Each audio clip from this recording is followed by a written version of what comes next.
Honey Butter Brats.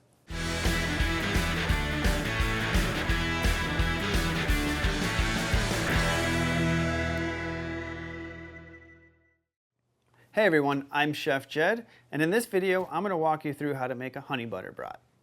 This is going to be a fresh pork sausage featuring our 781 Honey Butter Brat Seasoning. Let's take a few steps back and I'll show you how we got here. Before we get anything started with our meat, we need to get our casings soaked in warm water. Our casings are packed in a salt solution, so we need to give them a good rinse, and then we'll let them soak in lukewarm water for at least 45 minutes before using them. Once your casings are soaking, we can move on to breaking down our meat. For this application, we're using a pork butt, commonly found in the stores, and it's a really good ratio of protein to fat for making sausage. These are commonly found with the bone in, so we need to remove that first, and then cut the pork into grinder appropriate size pieces, about 3 inches. Let's set these on a tray and into the freezer to chill and temper while we get our grinder set up. We're going to do a 2-stage grind for our sausage, which is very common. It's going to be a coarse grind, which means we're going to start with a larger size plate and move to a smaller plate without over grinding our meat. For the first grind, we're going to use a 3/8 or a 10 millimeter plate. We'll grind once through the larger plate, and then we're going to move to a 3/16 or a 4.5 millimeter plate and grind one more time. Again, we're going to set our ground meat back into the fridge so it stays nice and cool when we're ready to mix. Next, we weighed out the appropriate amount of seasoning for our 10-pound meat block. Our units are designed for a 25-pound meat block, so if you're not making a full 25 pounds, you'll need to do a little math to figure out the appropriate amount of seasoning. And now we're ready to mix. So let's add in our seasoning to our meat block, along with a little bit of water. My rule of thumb for water is about 1 ounce per pound of meat. So in this case, I use 10 ounces for our 10-pound meat block. Let's glove up and get this mixed. Mix the seasoning into the meat block by folding it over, squishing it, getting your hands dirty.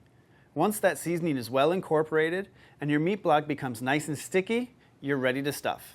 Next, get the stuffer set up and start loading your meat block into the hopper. Try to push the meat block down as best you can, avoiding any air pockets. Those air pockets could end up in your sausage and lead to bursting. We'll take our casings that have been soaking for a little while now and give them a final rinse by pulling some water through the casing. Thread your casing onto the sausage horn and start stuffing.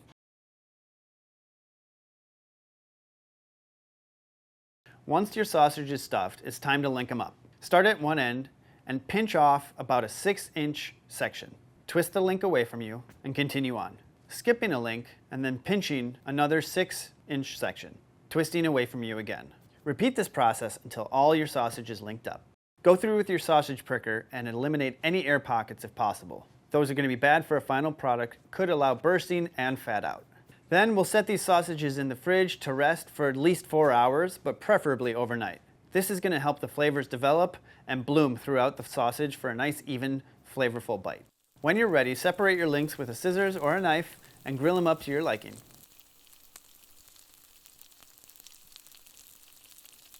And of course, the best part about making sausage is trying it. So I want to try the sausage just by itself first. See how we did.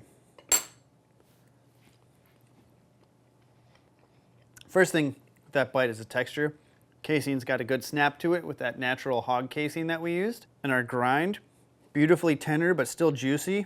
That is a good brat. Now obviously the two standout flavors here are honey and butter. So there's a really nice natural sweetness and a great creamy butter flavor too.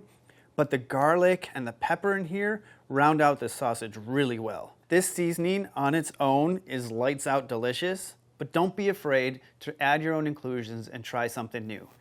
You could add some high-temp cheddar cheese, grind some bacon into your meat block, or even try this as a breakfast link. Then when your brats are all done, get creative with your toppings too. Here, we tried some pickled jalapenos and chopped bacon. If you like this video, be sure to subscribe and check us out on all forms of social media. If you'd like to purchase our 781 Honey Butter Brat Seasoning, head to psseasoning.com and you can find more recipes there as well. Till next time, I'm Chef Jed. Thanks for watching.